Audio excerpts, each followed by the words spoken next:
जय माता दी मित्रों, मेरा नाम पंडित प्रकाश जोशी। स्वागत है मेरे YouTube फेसबुक चैनल, नाम तो जानते ही होंगे, एस्ट्रो आज में।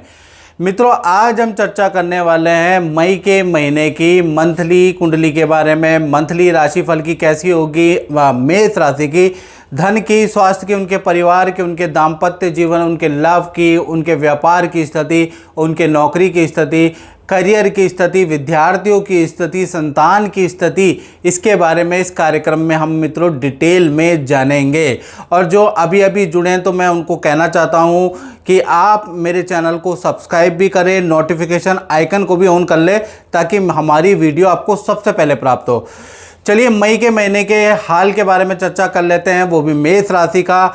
दो बड़े गोचर होने जा रहे हैं मई के महीने में, ऐतिहासिक गोचर है। पहला राहु का राशि परिवर्तन होगा, दूसरा गुरु का भी गोचर मई के महीने में ही होगा। अब ये दो ट्रांजिटों का असर क्या पड़ेगा मेष राशि पे, इसके बारे में भी चर्चा करेंगे। साथ ही साथ सूर्य भी मेष राशि के अंदर बैठे हुए हैं, यानी उच्च के बैठे हैं, तो उसका असर मेष राशि पे क्या होगा इस कार्यक्रम में चर्चा करेंगे। सबसे पहले हम राहु के गोचर के बारे में बात करें तो राहु का जो गोचर है वो आपकी राशि से अगर देखा जाए तो लाभ भाव में, जी हाँ, लाभ भाव में राहु का गोचर, राहु का ट्रांजिट हो रहा है। अब लाभ भाव के अंदर जब भी राहु बैठते हैं और पूरा 18 महीने बैठे रहेंगे, 5 दिसंबर 2026 तक यही स्थिति है। और 18 मई यानी मई के महीने में 18 तारीख से ये राहु लाभ भाव में बैठ जाएंगे। शास्त्रों में लिखा है एकादशे गोचरे राहु धन वृद्धि कारका। एकादश भाव लाभ भाव का होता है, वहाँ पर कुंभ राशि के राहु, कुंभ राशि शनि की राशि है, उसमें जब भी राहु बैठते हैं तो शुभ फल देते हैं। तो ऐसे में आपके लाभ भाव में बैठा है तो कहीं ना कहीं, हालांकि आपके ऊपर साढ़े साती का प्रभाव है, फिर भी ये जो 18 महीने इसमें आप पे साढ़े साती का कोई भी प्रभाव आपको दिखाई नहीं देगा। ज्योतिषी लोग आपको डराते रहेंगे कि ये हो जाएगा वो हो जाएगा, लेकिन ये 18 महीने यानी कि 5 दिसंबर 2026 तक धन की स्थिति बहुत ही अच्छी है। अभी लाभ भाव में राहु जैसे ही आ जाएगा वैसे ही 18 महीने में आपका किसी सरकारी योजना में या तो नाम निकलेगा, लॉटरी भी निकल सकती है, लकी ड्रॉ भी हो सकता है, उसका योग आपका बनता है। विदेशी व्यक्तियों से बड़ा लाभ होगा, कोई विदेशी व्यक्ति आएगा 18 महीने में, अच्छा खासा आपको डील, कोई लाभ देगा, या विदेशी या कंपनियों से आपको कुछ लाभ होता हुआ नजर आएगा। साथ ही साथ लाभ भाव में राहु एक्स्ट्रा इनकम, 2 नंबर की इनकम, कमीशन की इनकम भी देता है। तो यहाँ पर मेष राशि वालों को वो भी 18 महीने के लिए मिलती हुई जाएगी। साथ ही साथ विद्यार्थियों के लिए भी राहु बहुत अच्छा है, विद्या में ब्रिलियंट रिजल्ट आपको 18 महीने के लिए मिलेंगे। साथ ही साथ जिनकी संतान नहीं है उनको संतान सुख मिलेगा। गर्भवती जो नवविवाहित युवतियां हैं तो उनमें संतान संबंधी आपको खुशखबरी मिलेगी। गर्भ धारण नहीं हो पा रहा तो गर्भवती भी होने के योग बनते हैं। साथ ही साथ मैं बताऊं कि ये जो लाभ भाव में राहु बैठे हैं कुछ जगह पर अनैतिक संबंध भी देता है, यानी कि कुछ एक्स्ट्रा मैरिटल अफेयर भी 18 महीने में हो सकते हैं। और या फिर दाम्पत्य जीवन या रिलेशन के लिए ये राहु बहुत अच्छा नहीं है। पति पत्नी, प्रेमी प्रेमिका में पर्याय अनबन पैदा करेगा, अनैतिक संबंध पैदा करेगा, एक्स्ट्रा मैरिटल अफेयर ये पैदा करेगा, तो ये इसका एक ड्रॉबैक है। अन्यथा धन के लिए, करियर के लिए, विद्यार्थियों के लिए बड़ा लाभकारी है। तो यहाँ पर आपको 18 महीने के लिए सचेत रहना है। उसी प्रकार से बृहस्पति का भी ट्रांजिट मई में ही हो रहा है, यानी कि 14 मई 2025 से बृहस्पति का ट्रांजिट हो रहा है। बृहस्पति मिथुन राशि में चले जाएंगे, यानी आपके तृतीय भाव में गोचर करेंगे।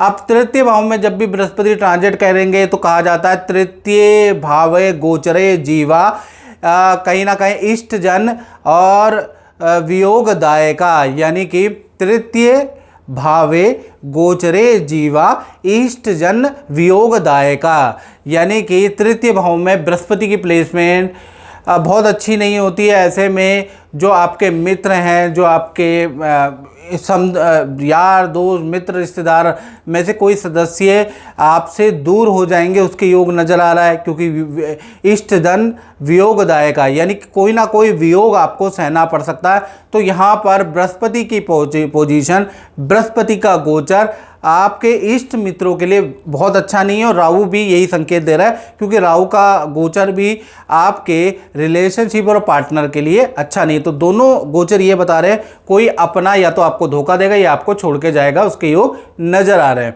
चलिए अब मंथली राशिफल के बारे में चर्चा कर लेते हैं। मई के महीने में ये तो मैंने आपको गोचर बताया है, और ज़्यादा डिटेल में जानकारी चाहिए तो उसके लिए आप क्या कर सकते हैं, 7210124289 ये जो मेरा व्हाट्सअप नंबर आ रहा है, इस पर कॉल नहीं करना, याद रखिएगा। फिर आप कॉल करेंगे, कॉल उठेगा नहीं तो आप कहेंगे कि आपके यहाँ कॉल ही नहीं उठता। कॉल बहुत आते हैं, आप मुझे व्हाट्सएप करें, उसमें date of birth, time of birth, place of birth आप डालें, और हल्का सा शुल्क रखा है वो पे करके मुझसे टेलीफोनिक आप बात कर सकते हैं। चलिए आप मई का महीना मेष राशि के लिए कैसा रहेगा इसके बारे में चर्चा कर लेते हैं। तो ये मेष राशि की आपकी कुंडली है, मई के महीने की आपके सामने आ रही है। ओए होए, सूर्य आपकी ही राशि में बैठे हैं। तो सूर्य आपकी राशि में होने से मई के महीने में या तो आपका सिलेक्शन कहीं पर होगा, या आपको कोई मान सम्मान मिलेगा, कोई अवार्ड मिलेगा, उसके योग नज़र आ रहा है। या कई बार सूर्य जब भी मेष राशि में होते हैं तो किसी बड़े सेलिब्रिटी, बड़ी राजनीतिक हस्ती से व्यक्ति की मुलाकात भी होती है। तो मई के महीने में खासकर 1 तारीख से और 27 मई के बीच में सूर्य उच्च के जब तक है तब तक कोई सम्मान या अवार्ड मेष राशि को मिलेगा, या कम से कम किसी बड़े सेलिब्रिटी, राजनेता, अभिनेता से आपकी मुलाकात होगी। और देखा जाए तो दूसरी घटना के बारे में चर्चा करें तो मंगल देखा जाए तो कर्क राशि में बैठे हैं। तो मंगल कर्क राशि में बैठने से कहीं ना कहीं 1 तारीख से लेकर 21 मई तक कहीं ना कहीं आपका बिजली पे बहुत ज़्यादा खर्चा आएगा। आप महसूस करेंगे इलेक्ट्रॉनिक आइटम घर के ख़राब हो रहे हैं, कभी ये रिपेयर कराओ, कभी वो रिपेयर कराओ। रिपेयर कराने के बावजूद भी मई में और रिपेयर कराने की ज़रूरत आपको पड़ेगी। तो बिजली के आइटम एक तो ख़राब हो रहे हैं, और बिजली के आइटमों से करंट लगने का आपको खतरा भी रहेगा, 1-2 को झटके भी लग जाएंगे।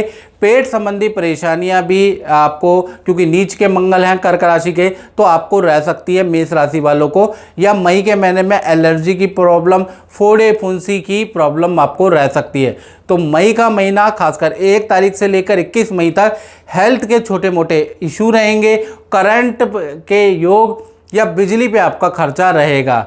तीसरी घटना के बारे में अगर हम बात करें तो तीसरी घटना ये है कि मई के ही महीने में वृषभ राशि में बृहस्पति विराजमान है। हालांकि 14 तारीख के बाद वो मिथुन राशि में चले जाएंगे। तो 1 तारीख से लेकर 14 मई तक पहले धन की स्थिति के बारे में बात करें तो खर्चा आपका 14 मई तक बहुत ज़्यादा बढ़ जाएगा। और इस समय पे आपके खर्चे होंगे, आय तो आएगी, लेकिन खर्चे भी आपके होंगे, परिवार पे खर्चे, पूजा पाठ पे खर्चे, और लायबिलिटियों पे खर्चे, लोन चुकाने पे खर्चे। यानी खर्चों में आपकी कमी नहीं होगी, खर्चे उल्टा बढ़ेंगे। तो 14 मई तक इनकम आ रही है, इनकम में कोई दिक्कत नहीं, लेकिन खर्चे आपके होंगे, कुछ पेंडिंग वर्क है उन पर भी आपका खर्चा होगा। फिर 15 तारीख से बृहस्पति देव मिथुन राशि में गोचर कर जाएंगे, यानी कि आपके तृतीय भाव में गोचर करेंगे। तो और देखा जाए तो जब तृतीय भाव में गोचर करके उनकी जो सप्तम दृष्टि आपके भाग्य भाव पे पड़ेगी तो कहीं ना कहीं भाग्य भाव आपका प्रबल हो जाएगा। और जैसे ही भाग्य स्ट्रांग होगा तो भाग्य आपका 7वें आसमान में पहुंच जाएगा, यानी कि मेष राशि का भाग्य प्रबल हो जाएगा बृहस्पति की दृष्टि से। वैसे ही 15 मई के बाद से अचानक कोई धन लाभ आपको प्राप्त होगा, कोई व्यक्ति आएगा आपको अच्छा खासा धन लाभ करा सकता है, किसी डील से आपको धन लाभ होगा, या फिर कोई चीज़ आपकी बिक नहीं रही है, कुछ चीज़ खरीद नहीं पा रहे हो सस्ती चीज़, सस्ती दाम में, तो वो डील भी आपकी क्रैक होगी, उससे भी लाभ प्राप्त होगा। तो कुल मिला के 15 मई के बाद बृहस्पति की जैसे ही दृष्टि आपके भाग्य भाव में पड़ेगी तो भाग्य आपका उजागर हो जाएगा, जिससे आपको कई प्रकार के धन लाभ होंगे। यानी कि पहला आपको मैंने बताया किसी जान पहचान या किसी व्यक्ति से धन लाभ होगा, कोई डील क्रैक होगी, दूसरा उससे धन लाभ होगा, तीसरा क्रय विक्रय से आपको धन लाभ होगा। चौथा भी बताऊं तो कोई ना कोई आपको कमीशन या 2 नंबर के कामों से या एक्स्ट्रा वर्क आप करेंगे उससे भी धन लाभ होगा। तो 15 तारीख के बाद बृहस्पति का जो गोचर है वो आपके लिए लाभकारी है। साथ ही साथ चौथी घटना के बारे में मेष राशि की बात करें तो चौथी घटना होगी कि चतुर्थ भाव के स्वामी मई में तृतीय भाव में बैठे हैं। तो चतुर्थ भाव के स्वामी कौन है? चंद्रमा। चंद्रमा तृतीय भाव में बैठने से चतुर्थ और तृतीय का जो संबंध बना है वो स्थान परिवर्तन का योग बनाता है। यानी कि मेष राशि वाले कई जातक ऐसे होंगे कि मई के महीने में अपने किराए का घर बदलेंगे। कुछ लोग किराए के मकान को छोड़ के अपने मकान में जाएंगे, कुछ लोग एक प्रदेश को छोड़ के दूसरे प्रदेश में जाएंगे। इस योग की चांसेस प्रतिशत है 80 to 90%, यानी कि 80 to 90% इस योग का प्रबल संभावना है कि आपका स्थान परिवर्तन के योग नज़र आ रहे हैं, या फिर आपका होगा या आपके फैमिली मेंबर में किसी का स्थान परिवर्तन का योग नज़र आ रहा है, यानी स्थान परिवर्तन के प्रबल चांस है। साथ ही साथ देखा जाए तो मई के महीने में परिवार के साथ में नदी समुद्र की यात्रा घूमने जाने के योग आपके नज़र आ रहे हैं, यानी नदी समुद्र की यात्रा भी आपकी लिखी हुई है। माता पिता भाई बहन बच्चों के साथ में आप जाने वाले हैं, मई में छुट्टियां बिताने वाले हैं, उसका प्लान भी आपका बनेगा और आप जाएंगे। साथ ही साथ चतुर्थ भाव में मंगल भी विराजमान है मित्रों, तो बिजली पे आपका खर्चा होगा। कुछ आप घर का फर्नीचर का रेनोवेशन कराएंगे या फिर टाइल का रेनोवेशन, बाथरूम का रेनोवेशन या बिजली का ही कुछ काम करा लेंगे, क्योंकि मंगल यहाँ पर बैठा है। तो मंगल भूमि का भी कारक होता है, तो टाइल पत्थर का काम होगा। मंगल बिजली का भी कारक होता है, मंगल अग्नि का भी कारक होता है। या तो किचन का काम होगा या फिर आपका टाइल पत्थर का काम आपके घर में होगा या बिजली का काम होगा। इसके रेनोवेशन का भी कुछ योग आपका मई के महीने में बन रहा है। कुछ इंटीरियर आप कराने वाले हैं, उसके योग भी मई के अंदर आपके बने पड़े हैं। जय माता दी। जय माता। प्रभु जी, मैं आपसे ये पूछना चाहता हूँ कि आप गुरुजी से जुड़े हैं और आपने कुछ रेमेडी भी करी है, तो इसका कुछ आपके जीवन में कुछ परिवर्तन या कुछ लाभ क्या मिला है, कुछ बताइए। जय माता दी। जैसे ही मैं गुरुजी से मिला था, मेरे दोस्त ने गुरुजी का रेफरेंस दिया था जी, एंड गुरुजी ने मुझे कुछ उपाय बताए थे। जैसे कुछ शनि 7.5 यंत्र पहनने के लिए बोला था और मंत्र जाप करने के लिए बोला था, शनि पाठ करने के लिए। जैसे ही मेरा यंत्र मैंने गुरुजी से मैंने जैसे ही यंत्र बनवाया था तो मेरे विदेश यात्रा का वो हो गया। मैं काफ़ी टाइम से फ़्लाइट टिकट के लिए सोच रहा था, तो मेरा बाहर विदेश यात्रा की टिकट उस टाइम पे बुक हो गई। एंड मेरी जॉब में भी अब मेरा तरक्की के योग बन रहे हैं, मतलब मेरा डिपार्टमेंट चेंज हो जाएगा और मेरे पदोन्नति भी हो जाएगी उसमें जॉब में। तो मैं गुरुजी को बहुत बहुत धन्यवाद करना चाहता हूँ। जी।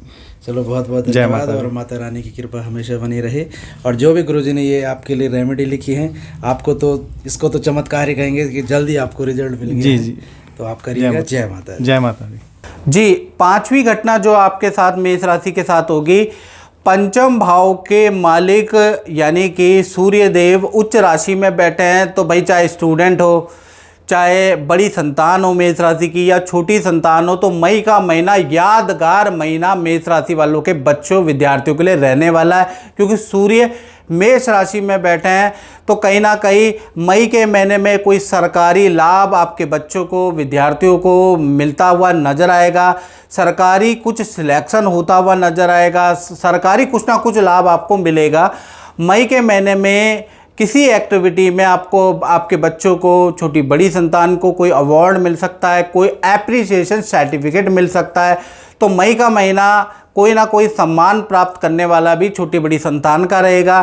साथ ही साथ मई के महीने में जो बड़ी संतान है, जिनकी उम्र 18+ है, उनको माता पिता से कुछ लाभ प्राप्त होगा। माता पिता उनकी कोई बात मान सकते हैं, कोई इच्छा पूरी कर सकते हैं। यानी मई के महीने में आपकी संतान के, चाहे छोटी हैं चाहे बड़ी है संतान है, उनका रुका हुआ काम बनने के योग, ज़बरदस्त योग बनते हैं। तो संतान पक्ष के लिए मई का महीना बड़ा लाभकारी है। छठा देखा जाए तो छठा जो घटना है वो नौकरी वालों के लिए बहुत महत्वपूर्ण है।